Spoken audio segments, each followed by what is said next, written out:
naman ang mga magsasaka ng palay ang dahilan kung bakit may kinakain ang mga Pilipino araw-araw.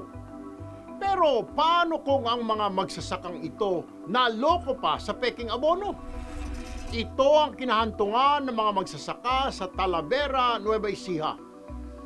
Wala po silang kamalay-malay na peke palang abonong ibinibenta sa kanila at ginagamit nila. Dahil imbis na purong pataba ng lupa, may halo umano itong limestone.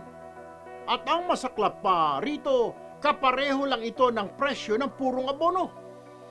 Ang mga kawawang magsasaka walang kamalay-malay na nasa peligro na pala ang mga tanim nila. Samantalang ang mga salarin nagpapakasasa sa kinita nila.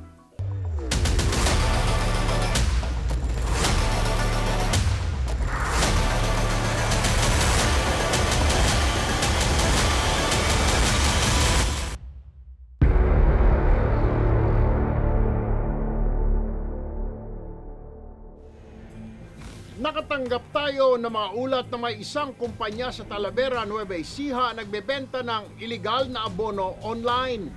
Hindi talaga mahalata na peke at di otorisado ng Fertilizer and Pesticide Authority o FPA ang mga produkto dahil maayos naman ang packaging nito at may mga label pa.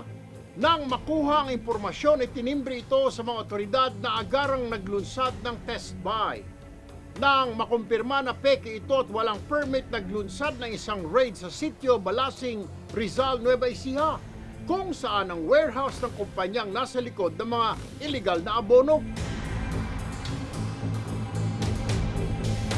Dito na lumantad ang hindi bababa sa 500 sako ng illegal na abono at 21 granulator machines na ginagamit sa paggawa ng peking abono.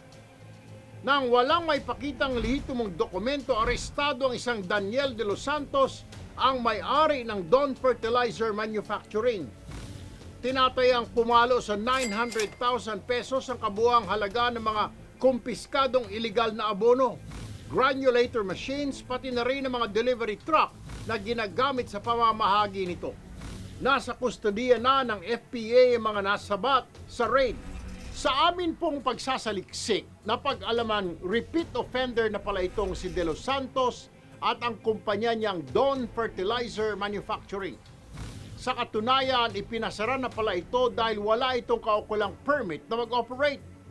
Subalit, masyado atang malakas ang loob ng may-ari at umulit pa. Inilipat lang niya sa ibang bayan ang warehouse niya, ngunit tuloy-tuloy pa rin ang kanyang kalokohan. Bagay na ikinadismaya naman ng mga magsasaka dahil lalo umano silang pinahirapan ng peking abonong ito sa kanilang paghahanap buhay. Itong kumpanya kasi na to, nagsara na to dahil may problema yung ano nila, yung product nila. Ngayon, nagsara, nabalitaan nila na bakit may nagbebenta pa ng pataba, gamit-gamit nila yung pangalan ng kumpanya. Base po sa FPA, ito po ay suspendido dahil po meron po silang hindi sinunod sa mga requirements o prerequisite para po makapag-operate sila. So hindi po nila nasunod yun. Hindi po lumalaki tapos hindi po ganong bumeberde yung palay. Parang wala siyang talab yung ginagamit kasi parang ganun pa rin na hindi mo na lumalaki yan. Hindi na bago ang bentahan ng iligal na abono sa merkado. Sinasamantala kasi ng ibang manufacturer ang mahal na presyo nito.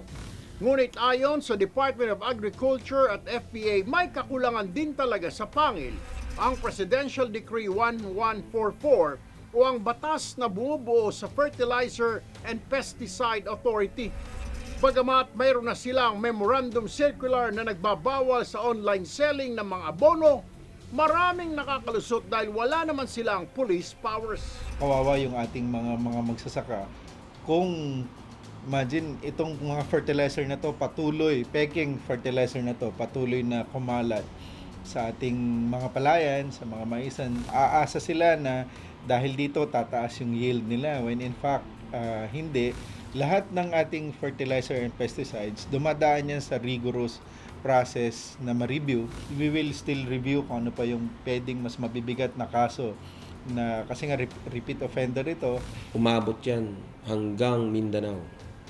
And yun nga, ang resulta nun ay based sa laboratory, ang lumalabas sa amin is below 1% or to the extreme na not even detected. Kung yung mga ganitong produkto hindi dumaan sa regulasyon, yung potential danger, no, sa lahat ng mga kumukonsumo, alam naman natin the rice granary of the Philippines, no? So potentially ang pwedeng tamaan dyan ay lahat ng bumibili doon. Talagang waste of farmers resources yun. Bilang chairman po ng Senate Committee on Social Justice, Welfare and Rural Development, maglulunsad po tayo ng investigasyon patungkol dito. Hindi po biro na paulit-ulit na lang magbenta ng iligal na abono, lalo na't ang mga pobreng magsasaka natin ang binibiktima po nila. Layunin natin na gawin ang mga pagbabago sa pulisiya, isagawa ang mga kailangang pag-amyenda, higpitan ang pagbabantay sa pagpapatupad ng batas. Mananagot po ang dapat managot. Ako po si Erwin Tulfo, ang kakampaign ng mga inapi.